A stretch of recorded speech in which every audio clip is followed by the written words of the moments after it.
UX UI design company, a global technology services company focused on solving business problems with user-centric approach, specializing in product strategy, UI, UX, design, app development, and cloud.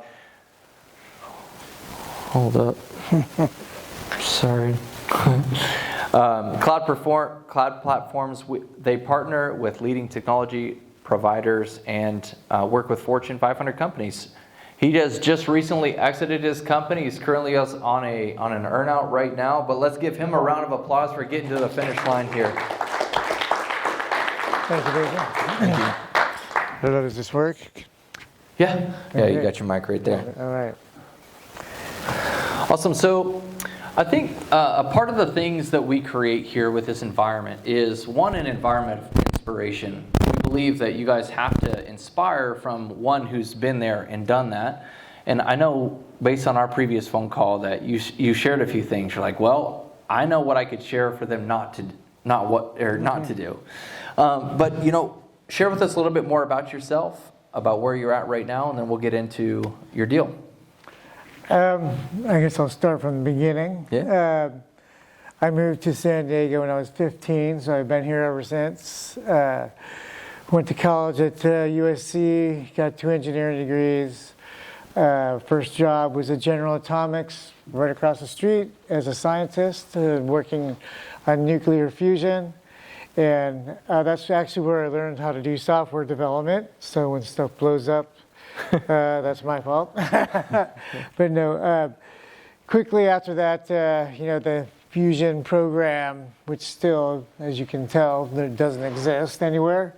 I decided to get my MBA, and it kind of opened my eyes, of course, having engineering degrees, that, I wanted to be an entrepreneur. And almost immediately after that, I started doing consulting, worked for a company called Hughes Network Systems. Hewlett-Packard I was doing test systems over there. For that point in time, it was before Qualcomm was up and running. So I was building test systems for satellite phones and DirecTV. Everyone probably remembers DirecTV. And Hewlett-Packard offered me a proposition to start a company to develop a similar thing on this new technology called CDMA. So my first company was basically building the first automated test system for CDMA phones. At that point in time, there was 4 on the market. And not knowing how big the market would boom, I would say my biggest mistake was selling too soon. But I sold that company in 2000 and immediately started another company. The second company didn't go too well. It was actually, I built an online poker site, and it actually was doing really well until the government cracked down on everything. Right around 2006, the iPhone came out, and I said, this is the next wave.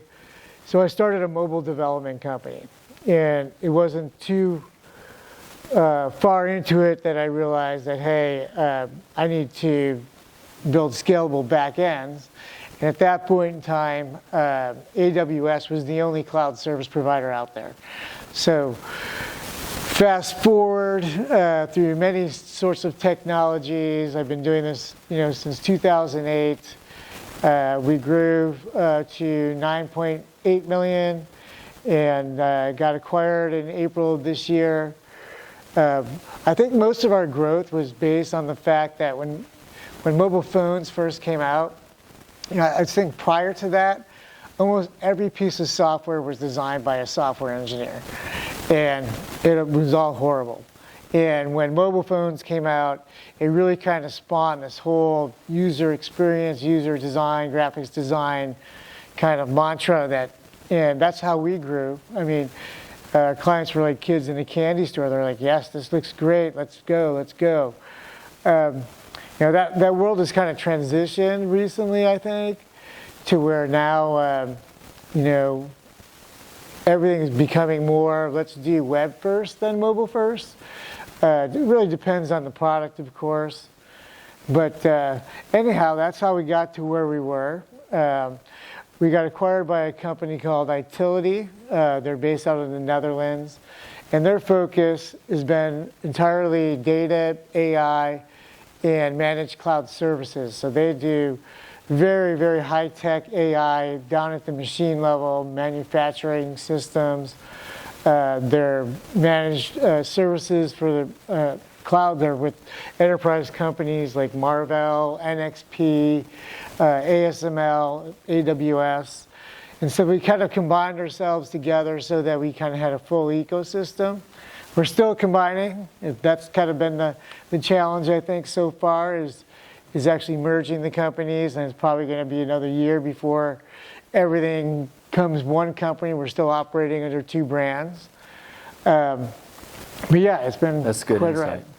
Yeah, I'd like to learn a little bit more, though, throughout this process of as you've reached certain levels, right? So revenue ranges, team members, because each and every one of you guys are on a different stage and within your business, right? So you're not about to sell a company, but you're currently growing a company. So can you speak to your younger self at that stage where, you know, maybe you had a few contracts under your belt, you had to make your first hire or multiple for that matter, and how did you create the culture that would, in essence, get you to the point where you could sell for a multiple? Good question. So when we started the company, it was purely I hired former employees that were contractors. So almost everyone was a contractor, and I felt that was an easy way just to say, hey, great, I could put margin on top, and here's the gross margin I'm going to make. Didn't take long to figure out that in order to keep and retain employees longer, we needed to actually have W-2 employees and go through that whole process. As far as building the culture, we actually moved down to the gas lamp when the gas lamp was actually cool. So we had a really cool building. We shared an office with another startup called Classy. They got acquired by GoFundMe. So really cool old building, all brick, one of those classic buildings. And it was almost like a fraternity type of atmosphere, I would say. And we really spent a lot of time focused on the employees and going out to happy hours afterwards and making sure we went to lunch every day and just really building a camaraderie amongst the team. In the beginning, there's pretty much me doing all the sales and marketing. We actually brought in some interns from the local schools, and I hired one intern to manage the other interns, and we ended up having at one point 8 different marketing interns with only paying one person. And they essentially, if you look at our website, which is pretty robust, it's entirely built by interns. And over the course of many years and many iterations, but I've never paid for any web developer to do anything in our website. So part of that experiment was also, I think someone mentioned SEO, and SEO not being the only thing, but we did spend a lot of time learning SEO. We tried paid ads, we tried all the different marketing venues.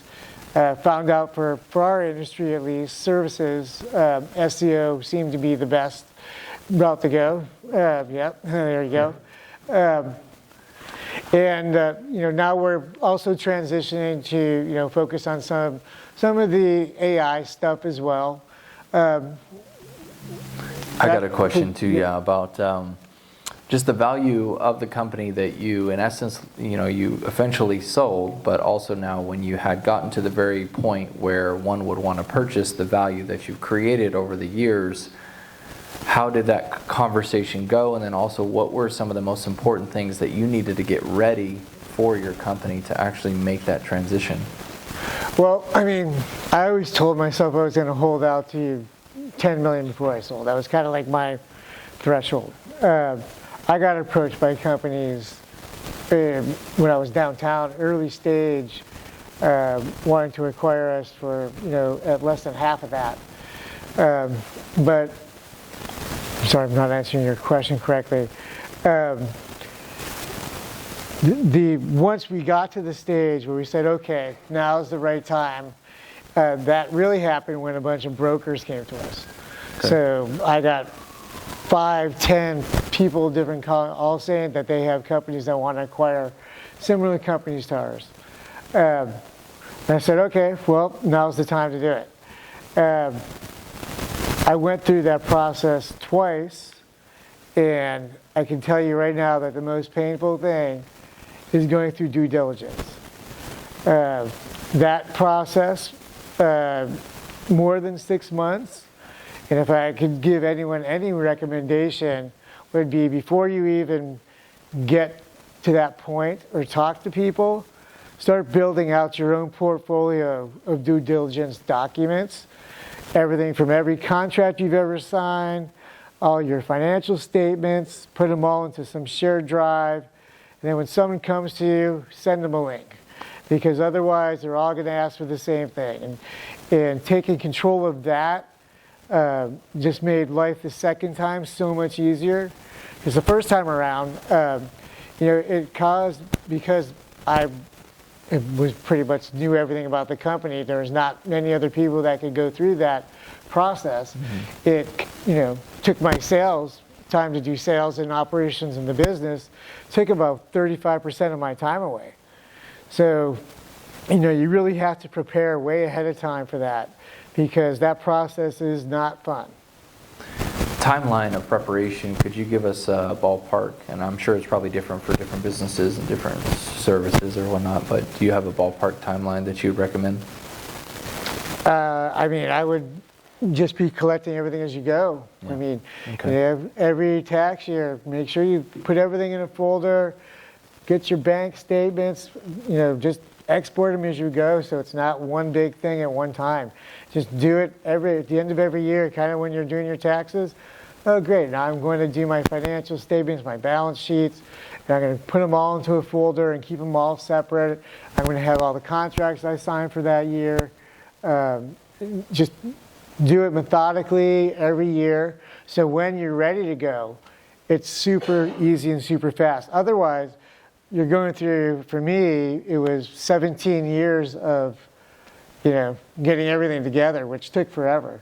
Mm-hmm. And, depending on whether you're working, with a private company or going through a PE firm, now you're dealing with a whole nother level of documents and stuff that they want to ask you for, like sales by customer and retentions of customers. All these kinds of questions become super important for them. I know previously our conversation you stated about you had a suitor or someone who was wanting to buy your company prior, and then there was in essence greed that came into the picture, or that took away the deal. Do you remember that? Say again? Repeat that. It was so you had a scenario where you had a buyer and you could have sold for more. Oh yeah. But you didn't. Yeah. And so why? yeah, exactly. So we actually had a buyer that was going to give us a very big premium on our company, and the deal that was the first set of due diligence with PE firm, and so another very important thing is concentration of revenue. So the deal fell through because we had 35% of our revenue coming from CVS. And they were afraid that if CVS went away, 35% of our business would go away. So very important that you diversify and not put your eggs into, too little baskets, spread them out. Better to have, 50 small clients than 5 big clients. Very wise. So currently you're in an earnout, is that correct? That's correct. Can you share with us a little bit of the details there, and then how you would negotiate, as one who's maybe in a position of exiting a company or prepping for an exit, what they can expect during that time, and then if they can mitigate their earnout or just straight sell the business and then not have to do that?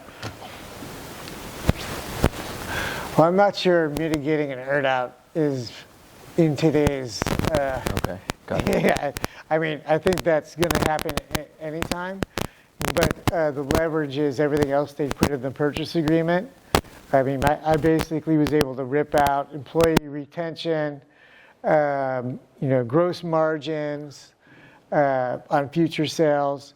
But essentially, they'll give you, hypothetically, a third of the up front. They'll do a holdback just in case there's unforeseen things that happen that you didn't disclose that you automatically get back the next year. And then the following year, so it's kind of like a 2-year lock-in, they give you a bit, kind of like a scale. And that scale is like, here's a baseline minimum where you're guaranteed to make this amount of money. If your revenue gets to certain levels, you make more and more and more.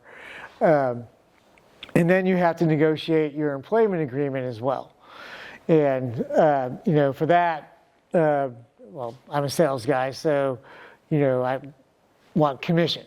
I mean, I could care less about a salary, but, I'd rather have it be 100% commission. It was in my choice. But the earnout part, don't let it go past 2 years. Don't let them, take more than, 30% as the earnout. And make sure there's a scale in there where, if you do better than the level of revenue that they purchase you at, you're getting bonus on that, on top of it. That's wise. Yeah, I know there's so many things I'm sure we could touch on. So as far as your next steps, I guess, what are some things that you're wanting to focus on after this complete exit, and then also some of the impact that you're wanting to make? That's a good question. I mean, I've already started another company because I just can't help myself. But both of my kids are in college, so I kind of started it for them to do real estate wholesaling, just for them to play around with. But depending on how things go with this merger, I could end up staying there as CRO. Well, my new job is CRO of the United States, so I could stay there. I could move on. I've got clients that I think want to hire me away, but they know I'm locked in. Really, to me, it really depends on the culture fit. I mean, I've got 450 Dutchies in Netherlands and 50 people over here in the U.S. and very different culture, the way we deal with things. But they're all nice. But we got to see how we all blend together, and we'll decide in 2 years what happens. I mean, I don't see myself starting. Well, that's not true. There is another company that I do have a product that's about 80% complete, but I'm keeping it under the radar for the moment. But I might go raise money and put that out there. It's essentially a project management software that I was going to release about 3 years ago. It's kind of a combination of time and materials, project management, targeted.